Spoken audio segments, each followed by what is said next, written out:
Did God give me my mental illness? It's something that I've actually heard quite a bit of lately. People wondering why God would allow mental illness to exist, why God would give somebody a mental illness. And I've got a few things that I'd like to say about it.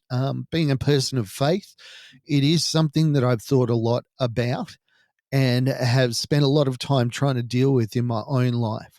So I'm going to share that today and we'll see how we go. Welcome to Shattered the Podcast.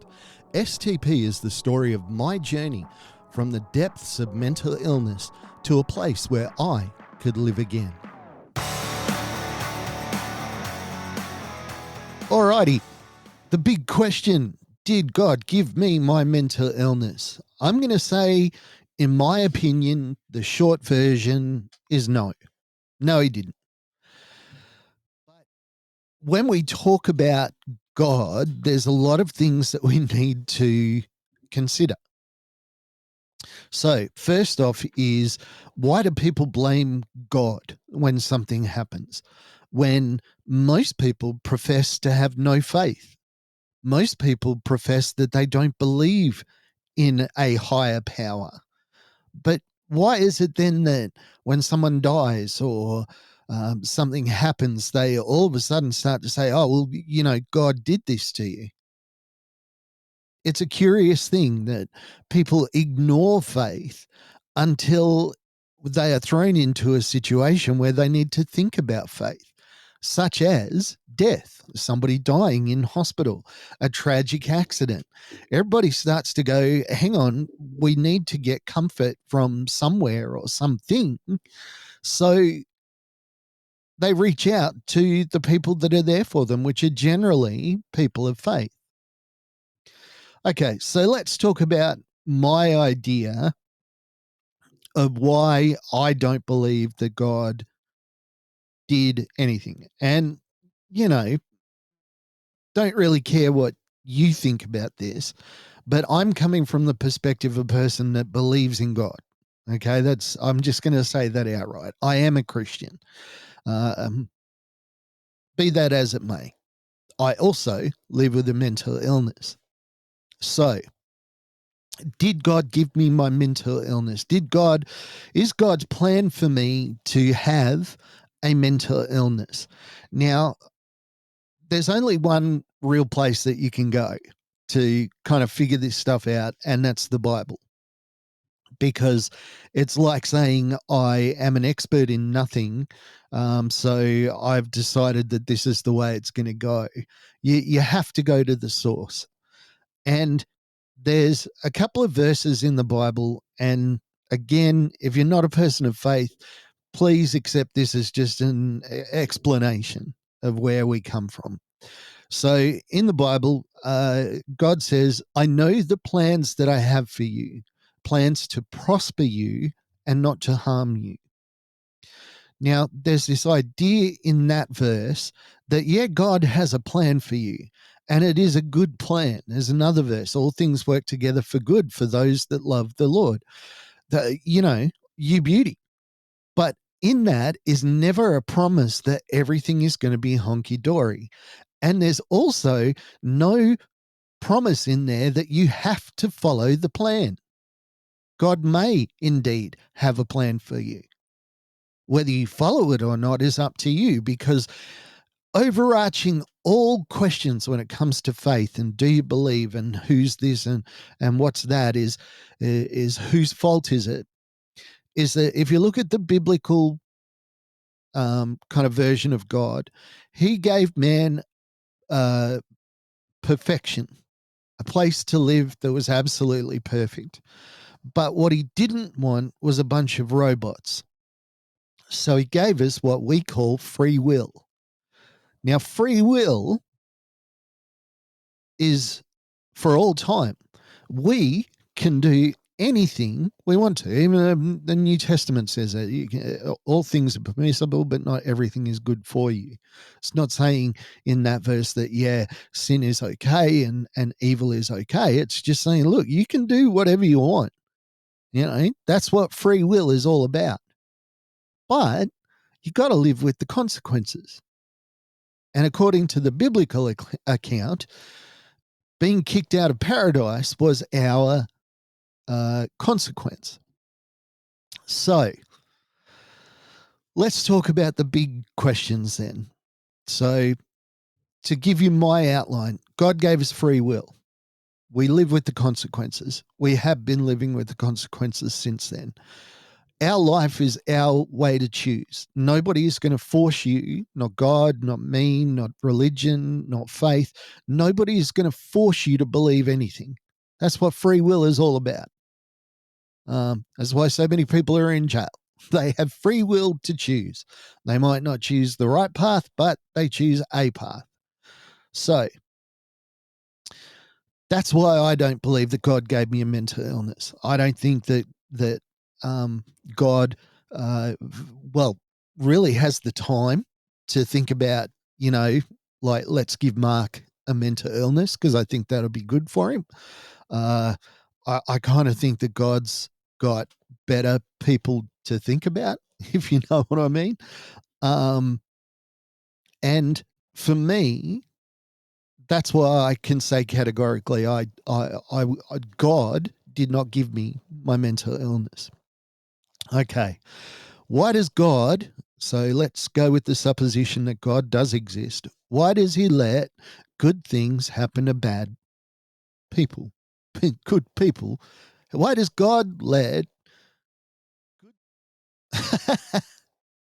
why does God let bad things happen to good people? Don't know why I stumbled over that so much today. Well, again, I come back to that's not God's fault or plan or his will. It's a matter of we are now living with the consequences. Now, there's going to be pushback on this, probably more from people of faith, which is really interesting. I worked for a Christian organization once, and we were fairly outspoken on a number of different issues. And the only people that ever tried to close us down, to shut us down, were other Christians. I find it interesting how much Christians will attack other Christians. It's curious to me, a faith based on forgiveness, and we find it impossible to forgive other people. It's curious to me. So, if you want to know where I stand with my faith, I still believe in God. I still believe in Jesus. I still believe he died for our sins. I believe that stuff. I believe he was a real dude who came to earth and sacrificed himself for me. But that belief does not guarantee me perfection in my life, and it doesn't, because I still have the ability to choose. Now, when it comes to my mental illness, I now know that I was struggling with mental health issues before the incident that broke me. I chose to stay in the field that I was in, despite burnout, despite all of the signs saying that it wasn't healthy for me. So, in effect, it was my decisions that led directly to me having a mental illness. Now, whether you feel that or not is completely up to you. I'm not saying that mental illness is your fault. Clearly, it's not. It's like when someone breaks a leg. Who do we blame? Got to blame somebody. We, we can look at a broken leg and go, okay, he fell over and that's good.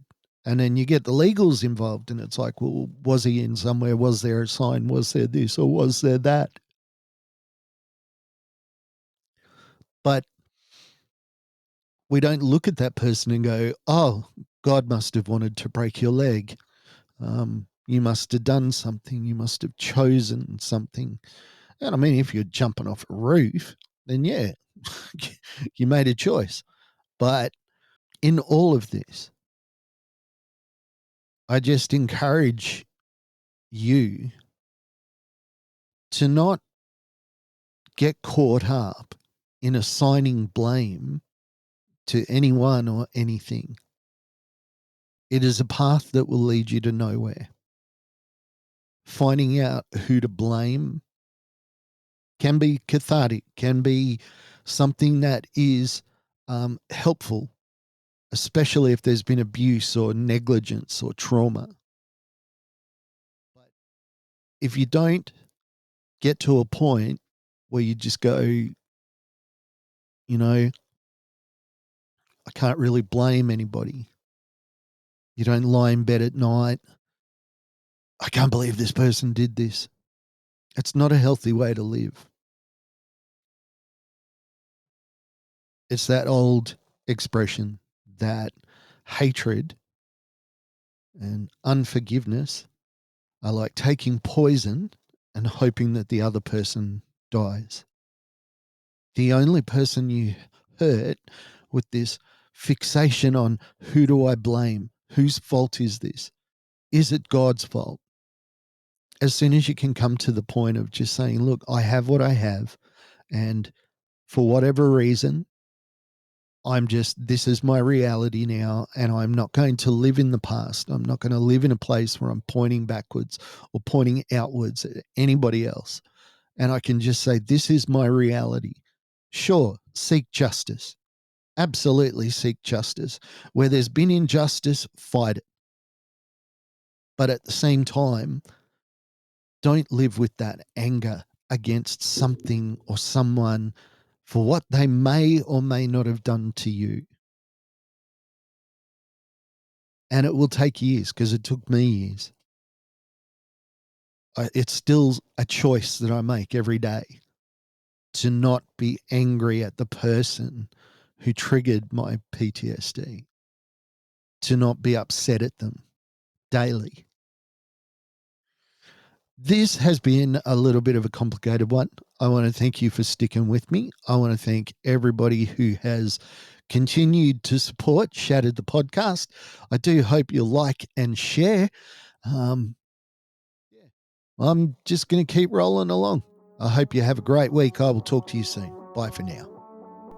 Hey, thanks for joining us on Shattered the podcast. I'm Mark. Special thanks to my producer, Meredith Brosnan, and also to Torian, Kevin, and Lorraine. And we can't forget the amazing band Adelaide, who let us use their song as our theme. For more information, check us out on all your socials, STP Shattered the Podcast.